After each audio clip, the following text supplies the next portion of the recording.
Hello friends, इस video में हम बजाज कंज्यूमर केयर लिमिटेड का विश्लेषण करेंगे। दोस्तों ये 350 रुपये पर जाएगा या 150 रुपये पर जाएगा, ये अभी फिलहाल 200 रुपये पर चल रहा है। काफी गिर चुका है, गिरता जा रहा है, गिरता जा रहा है। इसका क्या रीजन है दोस्तों, और इसमें हमें क्या एक्शन लेना चाहिए, इसका सवाल का जो हम जानेंगे वीडियो के एंड तक। उस वीडियो को पूरा एंड तक देखिएगा। दोस्तों हमारे टेलीग्राम के न्यूज़ चैनल को जरूर ज्वाइन कीजिएगा, इसमें हम डेली बेसिस पर न्यूज़ लाते रहते हैं।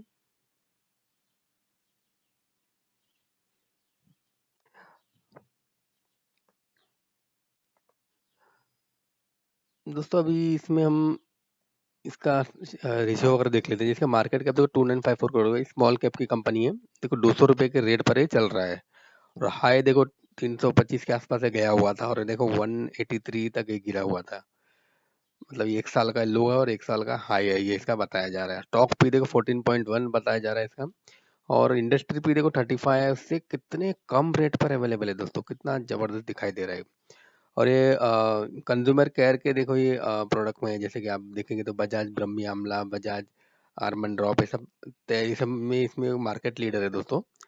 तेल में ये सब कंज्यूमर प्रोडक्ट के इसमें अच्छा खासा इनका, हेयर ऑयल में इनका ये सेगमेंट में ये अच्छा खासा इनका ये चल रहा है दोस्तों।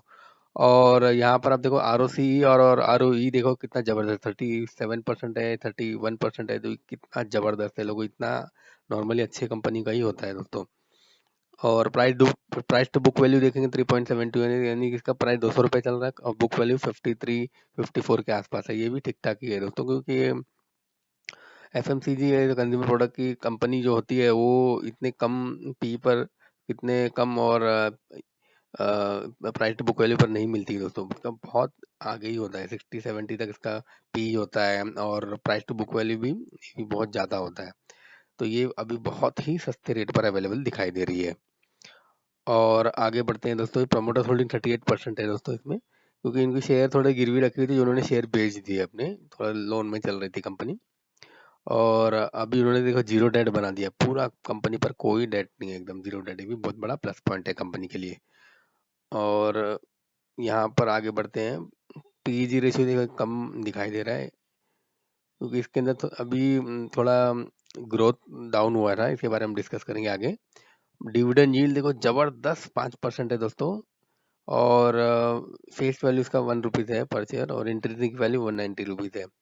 तो इसके देखो इंट्रिंसिक वैल्यू के आसपास ही ये नजर आ रहा है, तो कि ये बहुत बड़ा पॉजिटिव साइन है दोस्तों। ईपीएस 14.1 है, और थोड़े प्रमोटर ने हिस्सेदारी बेची थी जैसे मैंने कहा।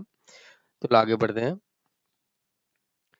तो इसका चार्ट देखते हैं पूरा का पूरा। ये अभी जो रेट है, 200 रुपये का रेट नजर आ रहा है दोस्तों, आप देखोगे तो ये 9-10 साल पुराना रेट है दोस्तों। ये 200 रुपये का रेट इस तरह से ही नजर आ रहा है दोस्तों।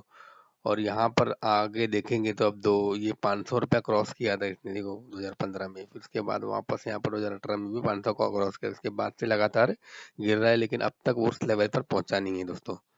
अभी 200 रुपये पर ट्रेड कर रहा है। दोस्तों यहाँ पर आप देखोगे तो ये इस ज्यादा से ज्यादा गिरेगा तो भी देखो यहाँ पर इसका बॉटम है 200 तक ही है। 200, 2, 3 जैसे 200 रुपये तक ही दोस्तों जो कि चल रहा है। तो कि यहाँ पर देखो बीच में 200 रुपये के आसपास ही 2014 में गिरा हुआ था। उसके बाद से ये स्ट्रॉन्ग सपोर्ट का काम कर सकता है दोस्तों। लेकिन इससे भी अगर ज्यादा गिरा तो ये 185 पर इसका स्ट्रॉन्ग सपोर्ट है। मतलब फिर भी देखो गिरेगा तो बहुत इतना तक गिर सकता है। और यहाँ पर और भी देखो, जब ये लॉकडाउन के समय में 130 तक गिरा था।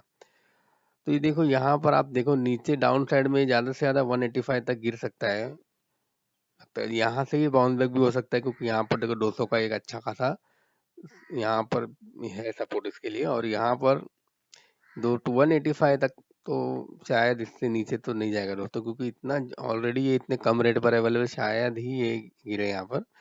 और तो ये अच्छा खासा साइन, अभी से ही आप बाइंग करें अकॉर्डिंग। अभी 100 क्वांटिटी खरीदना है तो 10, 20, 25 इस तरह से खरीदना शुरू करेंगे तो भी अच्छा है दोस्तों, तो आपके लिए तो। और लेकिन लॉन्ग टर्म के लिए इसके रखना जरूरी है। 1 ईयर में अगर आप इसको पकड़ के रखेंगे तो अच्छा खासा 30-40% तो आराम से ये रिटर्न दे सकता है दोस्तों। और दोस्तों इसके बाकी के देखो पेयर कंपैरिजन से भी देखेंगे तो यहाँ पर देखो इसका पी सबसे कम है, और डिविडेंड देखो सबसे ज़्यादा है इसका।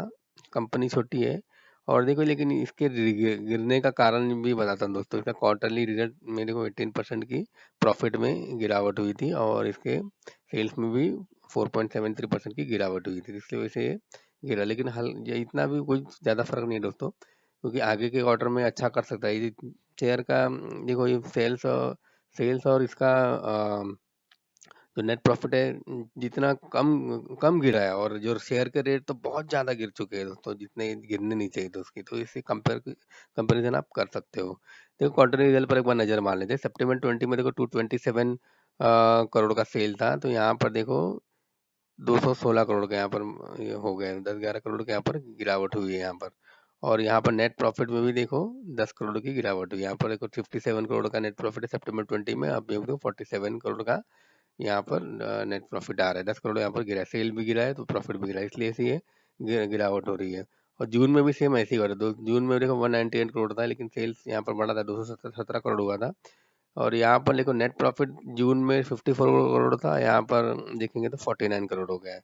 तो इस तरह से जून में भी प्रॉफिट में गिरावट हुई, सितंबर में भी गिरावट हुई, तो इस तरह से ये लगातार गिरावट होता जा रहा है इसमें। और प्रॉफिट एंड लॉस अगर पूरा देखेंगे तो दोस्तों यहाँ पर देखो पूरा ईयरली प्रॉफिट एंड लॉस में देखो अच्छा खासा यहाँ पर ग्रोथ हो रहा है, 400, 600, 800, यहाँ पर देखो 900 भाई आगे चल कर ये सेल तो बढ़ ही रहा है, हल्का बल्कि एक आध साल में थोड़ा इधर उधर स्टेबल रहा है, लेकिन आगे बढ़ता ही जा रहा है। नेट प्रॉफिट में देखो 120 करोड़ से है 160, 170, 190, 200, यहाँ थोड़ा सा गिरा है, फिर यहाँ पर आगे चलकर 223 करोड़। देखो ये अच्छा खासा ग्रोथ तो नजर आ रहा है प्रॉफिट में भी दोस्तों। तो इतना कुछ लॉस हो गया इस तरह से नहीं, थोड़ा प्रॉफिट कम हुआ है, लेकिन आगे चल के वो रिकवर हो सकता है। और दोस्तों इसका शेयर होल्डिंग पैटर्न पर नजर मार लेते हैं। शेयर होल्डिंग पैटर्न देखेंगे तो दोस्तों प्रमोटर्स का शेयर होल्डिंग जैसे कि मैंने बताया है, पहले 66% था, बाद में इन्होंने थोड़ा हिस्सेदारी बेच दी थी, थोड़ा लोन में आ गया था कंपनी, तो इसलिए 38% अभी है। और एफ आई आई इसकी हिस्सेदारी अब लास्ट क्वार्टर से कंपेयर करेंगे दोस्तों, तो देखो 5% था, यहाँ से एफ आई आई ने थोड़ा हिस्सेदारी हल्का सा कम हुआ है, 24% हुआ है। और डी आई एस का 16% है, हल्का से 13% हुआ है। और पब्लिक ने हिस्सेदारी अपनी बढ़ाई है, 23.69% हुआ है। और दोस्तों इसका शेयर होल्डिंग पैटर्न हम डिटेल में भी देख लेते हैं। शेयर होल्डिंग पैटर्न में देखेंगे तो जैसे कि 38% प्रमोटर का है, 62% के आसपास देखो ये पब्लिक का है। तो 62% किसका है इसका डिटेल देखते हैं दोस्तों।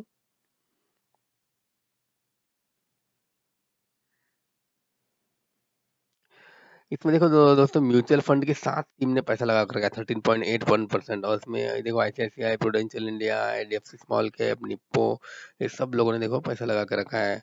अल्टरनेट इन्वेस्टमेंट फंड 0.02% लगा कर रखा है। फाइनेंशियल फॉरेन पोर्टफोलियो इन्वेस्टर की 141 स्कीम ने देखो 24.44% लगा के रखा है। जबरदस्त इसके अंदर देखो लोगों ने माल उठा कर रखा है, आप देखोगे आगे तो। और इंडिविजुअल जो उसका 2 लाख तक है उसका 15.54% लगा के रखा है। और 2 लाख से ऊपर वाले उन्हें 1.19% लगा के रखा है। तो देखो शेयर होल्डिंग पैटर्न भी इसका जबरदस्त है, लोगों ने अच्छा खासा इसमें होल्डिंग बना के रखा हुआ है। तो दोस्तों तो इसमें लॉन्ग टर्म के पर्सपेक्टिव से आप चलोगे तो ये बहुत अच्छा ग्रोथ दे सकता है दोस्तों। और दोस्तों इसमें देखो मैंने प्लस पॉइंट माइनस को हर एक लेवल पे आपको बताया है। इसमें आपको कोई भी एक्शन लेना है आप अपने इन्वेस्टमेंट एडवाइजर को पूछ के अपना डिसीजन लीजिएगा। दोस्तों आपको वीडियो कैसा लगा, इसे लाइक शेयर और कमेंट कीजिएगा, और अपने चैनल पे नए हो तो प्लीज सब्सक्राइब कीजिएगा। Thank you.